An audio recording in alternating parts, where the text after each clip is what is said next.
Hello guys. Today I'm going to tell you about the sci-fi series, The Man in the High Castle. It is 1965. Alternative reality, where Germany and Japan won the World War.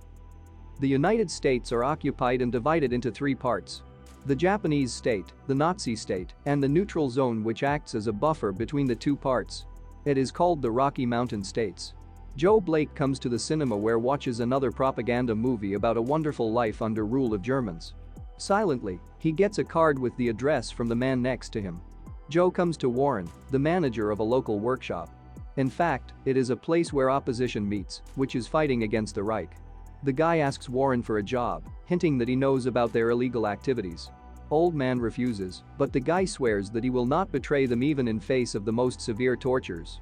Luckily, the guy gets a job and at the same time gets his first mission. He has to overtake a truck from Reich to the neutral zone and wait there for contact. To all the questions about what kind of cargo he needs to transfer, the boss answers that it is just a coffee machines and nothing more he needs to know about. As soon as Joe gets into the car, a raid begins at the workshop. But he manages to escape easily, as if the Führer's people had no purpose to catch him. Juliana goes to Aikido every morning.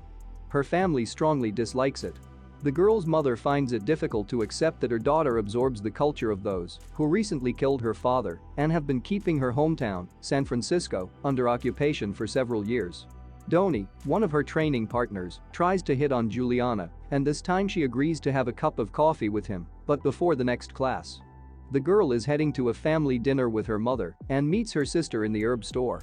Trudy shares with Juliana that she has finally found a job in another city. But Julie is confused because sister doesn't say anything specific and only repeats something about the meaning of life emotionally. After having a tea with her mother, Juliana comes to the bar where Frank is already waiting for her. He is her boyfriend and they have been living together for a long time. While the guy was waiting for his girlfriend, he drew a portrait of her on a crumpled piece of paper. Juliana immediately put it in her pocket to save. The couple returns to conversation about the wedding again, and Juliana remains silent on questions about children. Knowing Frank's terrible secret about his Jewish roots, the girl understands how this can end. She leaves her groom with a friend and goes home and on her way meets Trudy again. She seems very thrilled and worried. Sister passes some movie tape to the girl and disappears into a dark alley. Men's voices and the sounds of gunshots come from alley. Peeking around the corner, Juliana sees her sister, who is already lying on the ground surrounded by the Japanese military.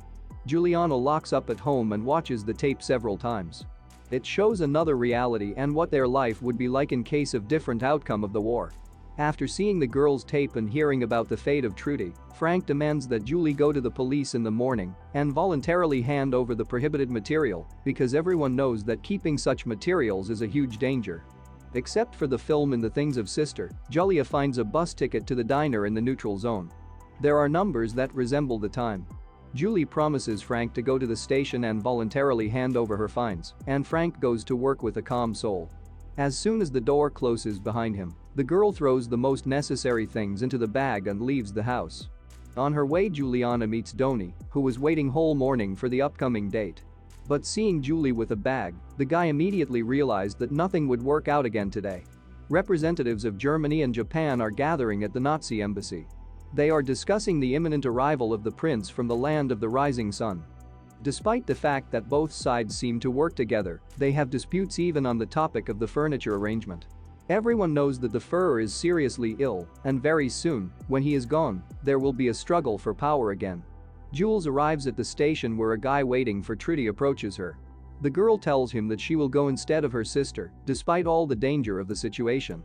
She says that she will deliver a film to the right person who can finally give them freedom. In the bus, a lady sits down to Jules. She tries to sniff out why the girl is going to the neutral zone, but understanding all the risks, Juliana does not confide and just trying to fall asleep. Joe stops the truck in the woods and looks for the cargo he is carrying in it. In fact, it turns out that his task is to deliver the same tape that Jules is carrying. Movie about to the victory in the beautiful world, the creation of an unknown person living in a high castle.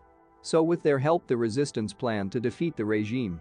Julie wakes up while the bus is parking. She sees how her fellow traveler leaving with her bag. The girl tries to find her things in panic, but she does not succeed. Fortunately, the tape is still with her. Frank's house is being searched by forces. After a couple of hours, the military come back for him. In the prison cell, they insistently demands to tell them exactly where his girlfriend went. When she arrived at the place, Juliana goes into a diner and takes coffee. But she finds out that has no cash to pay for it. Joe, who is also expecting a meeting with a contact here, helps her. After a small talk, the couple spends time together, but at some point the guy leaves to call. It turns out that a member of the resistance works for Reich, and he needs to report on arrival at the place. Frank rents the girl a hotel room, but she can't sleep. Then the guy takes her to watch dawn on the city bridge. In the morning, Jules says goodbye to a friend until the evening. She goes to the same diner, but this time she wants to get a job as a waitress in order to pay off her debts. Being alone, Joe contacts the higher authorities and says that hasn't met the contact yet. Frank is subjected to serious tests, but still does not hand over his girlfriend and the number of the bus on which she left. The high official, Tagomi, hints to the man that he knows about his Jewish roots and can arrange big problems for him and all his relatives. An elderly diner visitor is twisting origami from paper napkins. He talks to Julie in such a way that she realizes that he is the one she is looking for. But since both of them must be careful and make sure that none of them is wrong, the old man sends the girl to the bookstore with a Bible, where she will find a clue. Frank's sister with her children is brought to the embassy, and after being captured on camera, they are sent to the so-called waiting room. The photo is brought to the man. And again, Tagomi demands information about where Jules went. Realizing that he will be destroyed anyway, Frank says nothing, begging only to let his loved ones go. Joe learns from the management that there is a resistance courier near him, and he needs to tell when he finds one. After hearing that courier is a young woman, Guy realizes, but doesn't give out Julia. At the end of the day, before meeting with an old man, Julie brings a letter to Joe and asks him to send it at the written address in case she doesn't return. After reading it, Joe realizes that his friend is in danger. At night, Joe gets into old cinema and watches the tape that he needs to deliver. In the embassy, Tagomi gives Frank the last chance and after receiving no answer, gives an order. The man is brought to the execution place and prepared for the lethal procedure. His sister is sitting at the waiting room with children, realizing what is happening. At the same time, the woman who robbed Julia gets caught. The tape is found among her belongings, but it turns out to be just a regular newsreel without any illegal resistance subtext. Tagomi orders to abort execution and tells Frank that he can be free. When Guy asks to free his loved ones too, the official hides his eyes guiltily. The message that Julia is innocent was delivered too late, so the gas was used in the waiting room. Julie meets an old man on the bridge. And as soon as she hands him the tape, he tries to get rid of the girl. To her surprise and luck, at this moment Joe appears. He throws the man off the bridge. The couple hides and none of them notices that during the scuffle, Julie dropped her portrait. Joe brings the girl to his room and, wrapping her up, asks her to sleep so that in the morning they could leave the town. But after calming down, the girl realizes that if they run away together, everything will become too obvious. She returns to work pretending that nothing happened. Frank receives an invitation and all he is allowed to do is to identify his relatives.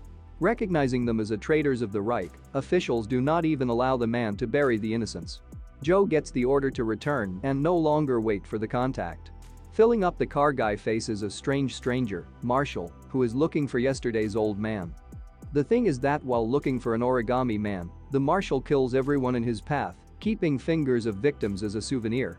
The gas station worker tells the thug that the old man communicated with the seller of the bookstore. The mercenary arrives there and kills the man brutally after realizing the man's origin. Frank comes to his sister's house and informs her husband about what happened, trying not to mention that all this happened because of his silence and Juliana's escape. Joe and Julie hide the old man's body and drive his car deep into the woods. At this time, one of the local boys, hoping to earn money, tells the marshal that he saw where the old man left at night. The marshal arrives at the bridge but finds nothing there except a paper portrait. The resistances contact Frank and offer him revenge, but after his terrible experience, the guy does not want to get involved in anything that has something to do with opposition. Tension is growing up among officials. Both sides understand that as soon as the Führer resigns his powers or dies, every defector who helps to seize power will count. Before sending the old man to the bottom, the couple finds a map in his pocket. Reading it, they get to the forest shelter. There they find the remains of a woman who had a list of names. Only 2 names are not crossed out. The first one is Trudy, and the second is Lemuel Washington, the owner of the diner, who turned out to be a member of the resistance. He was the one who Trudy was supposed to meet. Just at this moment a marshal arrives at the diner, hoping to find out where did the girl with the tape go. Frank returns to work, but using the equipment, he makes a gun. He plans to avenge his loved ones. The couple returns to the city and immediately gets into the hands of the marshal. Mercenary opens fire and Joe shouts to his girlfriend to run. Marshall leaves Joe alone and pursues the girl. He discovers the girl's hiding place right away. That is the end of the third episode. Thank you guys for watching. Hope you are having a nice day. If you like my videos, please subscribe, it will be a great motivation for me. See you in the next videos.